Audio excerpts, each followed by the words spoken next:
Archbishop of York, Dr. John Sentiment, who says every time he goes to Nigeria, my heart is in my mouth. Oh, did he say Yes, that? he has said that. I've never heard that. Yeah, concerned about you. But it's very kind of him. Talking about Nigeria, the Christian Association of Nigeria has issued recently another of its many warnings, saying the consensus is that the Christian community nationwide will be left with no other option than to respond appropriately if there are any further attacks on our members' churches and property.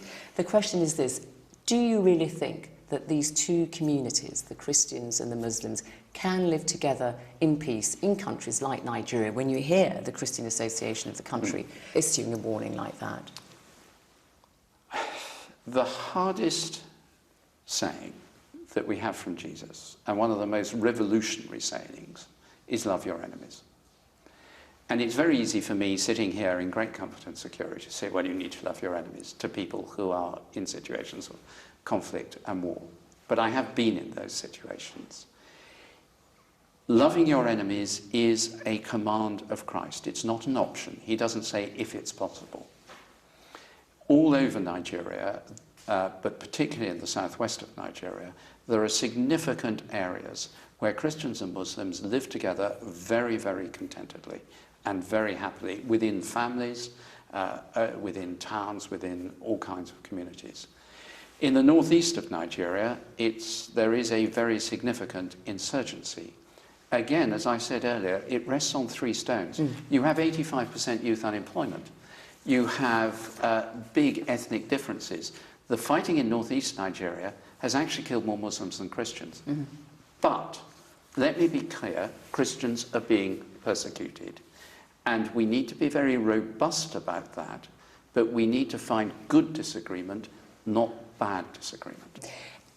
Talking about Nigeria, 18 million Anglicans there, and a different issue, but the issue of gay priests and same-sex marriage. Church in Nigeria, Kenya, Malawi have said, look, we really are not happy about what's happened on this matter ever since the Church of Canada allowed same-sex marriage in 2002, and the Church in the United States ordained Gene Robinson as a bishop in 2003. There's been what you can describe as the traditionalist wing of the Anglican Church and the liberal wing. What are you doing to reconcile these two wings? Well, first of all, news headline, people in 145 different countries from even more different cultures and traditions don't all agree with each other on everything. I mean, it's not exactly startling that we have disagreements. What I'm trying to do is not to get everyone to agree, because I don't think we're going to agree. It is to try and transform bad disagreement to good disagreement. There is some very good disagreement. There are headlines, and you could have added a number of other countries to the list you gave. Of course, I was just giving you a feel couple, like yes. Uganda, which feel very, very strongly about this. There are countries like this where, in the church here, we're struggling with the issue, and we are not of one mind over it, and it's going to take time. What am I doing? I'm trying to ensure that people meet, listen to each other, hear what each other's saying, understand each other properly, and learn afresh where it's not happening to love one another as Christ commands us. But you have yourself put yourself in one particular camp, and so can you really have this dialogue with an open mind when, for example, you were quoted in the Daily Telegraph newspaper in August last year as saying, we have seen changes in the idea of sexuality, sexual behaviour, which quite simply mean we have to face the fact that the vast majority of people under 35 think we are plain wrong and wicked and equate it, i.e. I suppose homophobia, to racism and other forms of gross and atrocious injustice. So you clearly have indicated that you really adhere to one side of the argument, perhaps something which could be described as a more Western liberal interpretation. No, what I was doing there was commenting on the changing culture, not on my personal position on the issue. The changing culture is undeniable. It's a simple fact of the world in which we live. But not if you're in Africa, if you're under 35. But at the time I was talking in the context of the Same-Sex Marriage Act, sure, and how that's changed. But at the same time, the House of Lords in the debate on the Same-Sex Marriage Act in the second reading, I said I disagreed with the act, what was then the bill is now the Act, and spoke against it very clearly in the House, and we were overwhelmingly defeated. But the realities of a change in Western culture are beyond any debate at all. And a church that fails to acknowledge that the culture around it is changing doesn't mean it changes what it does, but if it simply says, is willfully blind to the change around it, it is being foolish. But the fact is, that's what is putting you or the church in the West at odds with, as we said, the church in Africa, because they accuse the church in Canada, and in England, in the United States, of producing revisionist forms of the Christian faith that are unrecognisable to the majority of Anglicans worldwide. That's what the leaders of the Anglican Church in Nigeria and Kenya said in October 2012. So there's very, very clearly... They also said it in November 2013 when I was with them. Oh, right, there you are. In Nairobi. Yes. As I say, it is not news that we have disagreement. Nor is it something that particularly worries me that we have where disagreement. Do you stand on it, though, when it comes to the issue of gay priests and same-sex marriage, for instance? I mean, what is your own personal view? My personal view has been stated very, very clearly in the House of Lords. I do not support the idea of same-sex marriage, and I uphold the teaching of the Church of England, which has not changed to any degree at all, that marriage is a lifelong union of one man with one woman. Do you think this issue could really tear the church apart? Yes, of course it could. As I said, there's never been a moment where the church hasn't had disagreements over this. The first Lambeth Conference in the middle of the 19th century was called to deal with very massive disagreements within the church on another issue. I think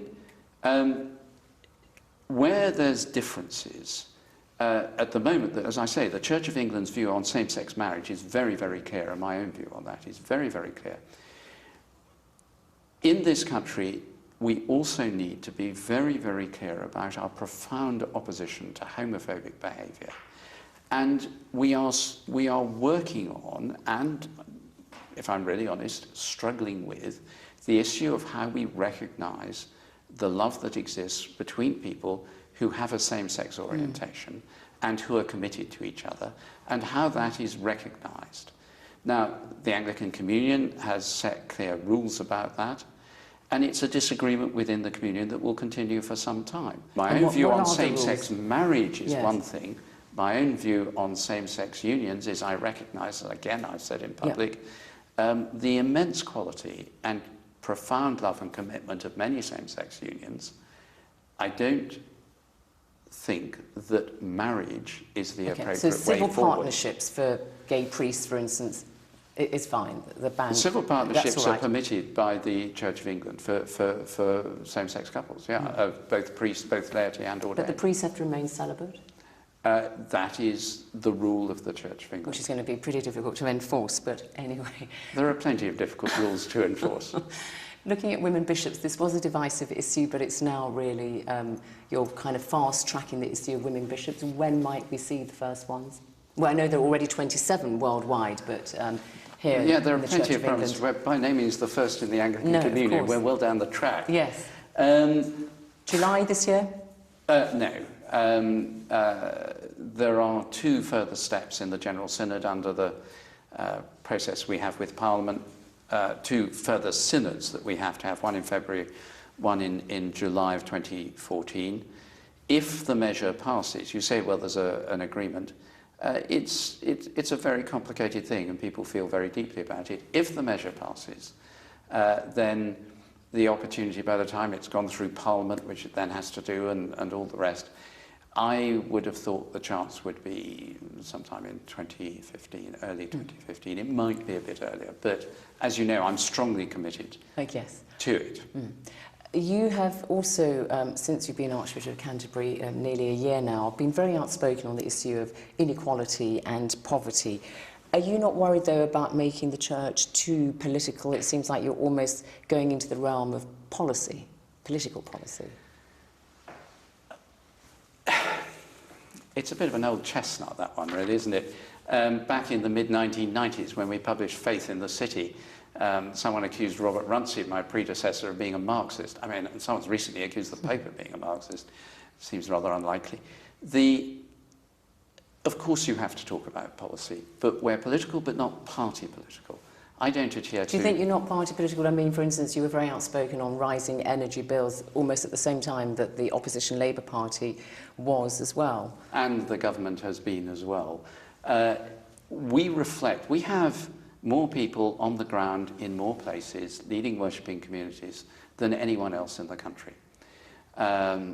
Professional people living in their parishes across 9,000 places in the country, often in the areas of the utmost deprivation. Of course, we're aware of the pressures on the poor, and when I read my Bible, I find that Jesus commands me to be very outspoken about the pressures on the poor. So welfare benefit cuts, for instance, you say will disadvantage mothers and therefore children, whereas the government says quite clearly welfare must be fair for those who need it and fair for those who pay for it. I mean, they're right on that score. The church has been talking on welfare benefits and the reforms to that for some time. Ian Duncan Smith is profoundly He's thoughtful. the Work and Pension Secretary. Sorry, you're quite right. The Work and Pension Secretary, who's leading on this legislation and on these reforms, is one of the most educated and thoughtful people in this area there is. I think we're very careful about saying he's got it wrong. Sometimes the application of policy is complex in its impact on individuals, and that needs to be recognised, and we hear that, and when we hear that, we speak about it.